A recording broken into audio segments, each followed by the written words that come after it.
¿Qué tal? Estamos hoy presentando el trabajo de fin de curso de terapia nutricional y esta es una revisión sobre el síndrome de realimentación. Como definición, el síndrome de realimentación es una complicación potencial asociada a la rehabilitación nutricional vía cualquier fuente, como es la vía oral, enteral o parenteral, después de un periodo de inanición o ingesta de energía severamente reducida. En este esquema podemos ver de manera general lo que se entiende por síndrome de realimentación.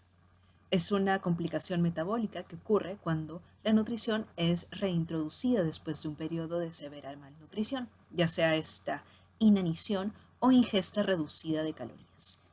El diagnóstico del síndrome de realimentación se puede hacer de manera laboratorial. Se van a encontrar desbalances hidroelectrolíticos, sobre todo con los iones potasio, calcio, magnesio y fósforo, los cuales veremos más adelante. Los signos y síntomas del síndrome de realimentación se deben sobre todo a las deficiencias, mejor dicho, a los desbalances electrolíticos y a las deficiencias de vitaminas, las cuales también tocaremos un poco más posteriormente. Hay factores de riesgo para este síndrome de realimentación, los cuales son, para empezar, los desórdenes alimenticios y las enfermedades crónicas que llevan a malnutrición. El tratamiento consiste en la reposición de electrolitos y vitaminas para corregir estos desbalances. Asimismo, reducir la ingesta de fluidos y calorías por los primeros días de terapia nutricional. Y esto también tiene su razón de ser, como lo veremos en las siguientes diapositivas. Vamos a entrar un poco a lo que es la fisiopatología del síndrome de realimentación. Vamos a empezar con un paciente que se encuentra en estado catabólico o de malnutrición. En este paciente, en el cual la ingesta de calorías está severamente reducida, va a haber una menor secreción de insulina, dado que no hay ingesta de carbohidratos, ingesta de comida. Va a haber una mayor secreción de glucagón, dado que el cuerpo va a tratar de equilibrar los niveles de glucosa sérica para finalmente que esta glucosa pueda ser utilizada por el cerebro. Esto va a hacer que las siguientes vías metabólicas se vean favorecidas. La glicogenólisis, es decir, que el glucógeno en, que se encuentra en el hígado sea utilizado para formar glucosa. Va a haber un catabolismo de proteínas, es decir, van a empezar a utilizarse las proteínas como fuente energética. Va a haber una gluconeogénesis, es decir, a partir de diversos sustratos, incluyendo ácidos grasos y proteínas, se van a formar nuevas moléculas de glucosa y esto va a hacer que la cantidad de vitaminas y minerales disminuya porque éstas se utilizan como cofactores en estos procesos metabólicos. Es decir, se va a tratar de mantener los niveles de glucosa en sangre a partir de diversos procesos metabólicos, se van a ir gastando las reservas energéticas, proteínas, el glucógeno y también las vitaminas y minerales que son cofactores en estos procesos metabólicos. Entonces, hasta acá tenemos al paciente en inanición y luego tenemos la realimentación. Una vez que sucede la realimentación, se empieza a administrar carbohidratos como la fuente principal de energía. Esto hace que haya una mayor secreción de insulina.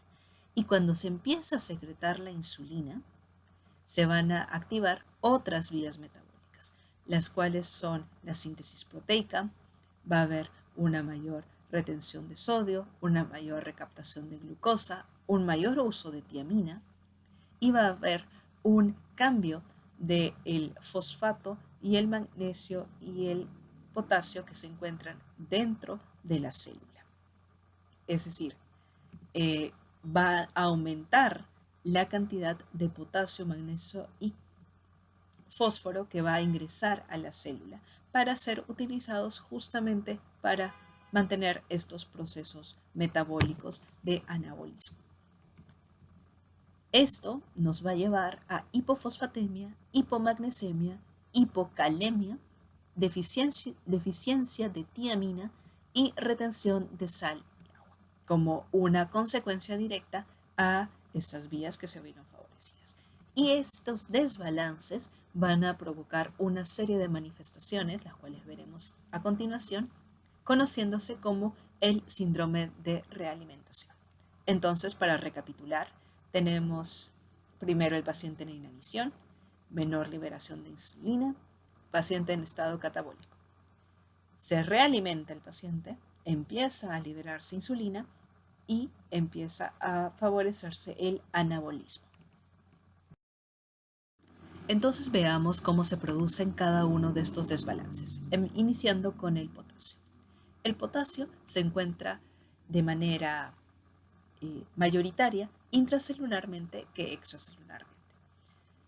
Cuando se empieza a realimentar al paciente y empieza a secretarse la insulina, se va a aumentar la actividad de la bomba sodio-potasio ATPasa. Esto va a hacer que más potasio sea llevado al interior de las células y el sodio sea liberado. Entre más insulina sea administrada, mayor cantidad de potasio va a ser llevado al interior de las células y por tanto se puede producir la hipocalemia. Otros de los electrolitos afectados en el síndrome de realimentación son el fósforo y el magnesio. Estos dos son utilizados ampliamente en la glucólisis, como por ejemplo en la primera reacción, la cual es una de las más importantes para activar la glucosa una vez que éste ingresa a las células, que es la conversión de glucosa a glucosa 6-fosfato. Esta fosforilación, dada por la exoquinasa, utiliza magnesio como cofactor. Asimismo, estos dos electrolitos son utilizados en otras partes de la glucólisis. Entonces, recordando a nuestro paciente que empieza a ser realimentado, empieza a recibir glucosa.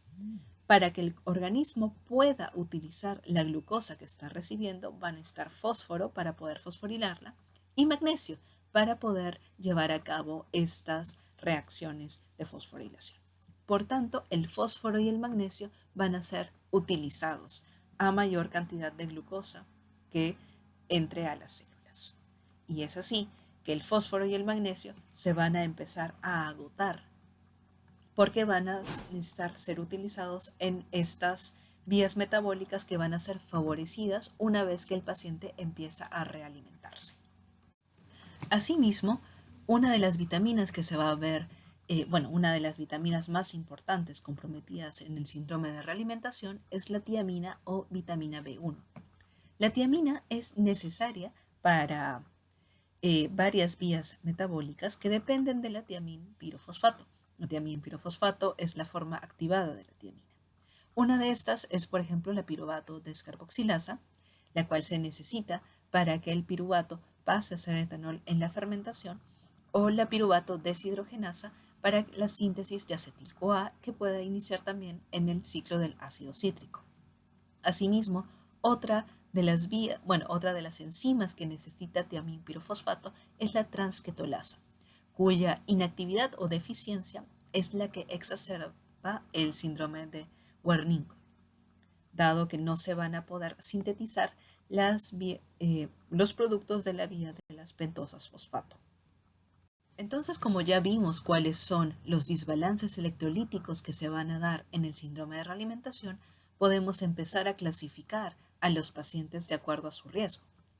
Así vemos que uno de los mayores riesgos es cuando el paciente tiene de por sí el nivel de fósforo disminuido, ya sea mayor al 30% del nivel basal del paciente o menor a 0.6 milimoles, dado que al darse la realimentación, el fósforo va a ser utilizado y esto va a producir una disminución aún mayor en el nivel sérico de fósforo, lo cual va a causar otras manifestaciones que veremos más adelante.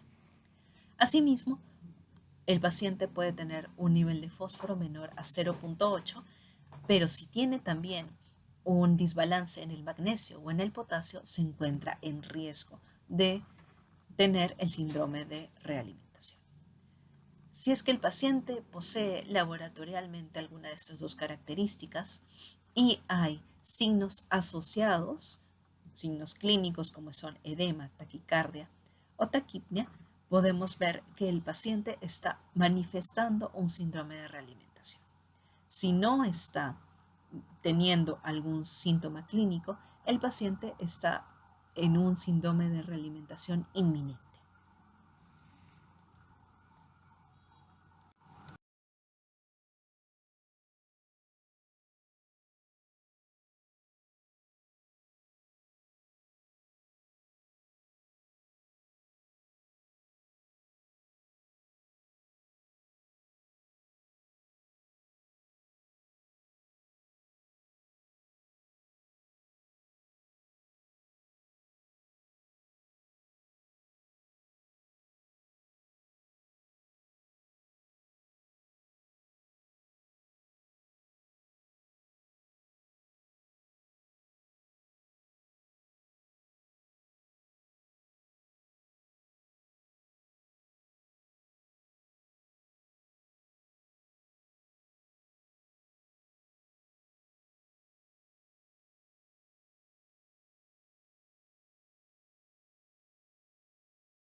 En vista de las manifestaciones del síndrome de realimentación, es necesario evitarlo en lo posible en los pacientes.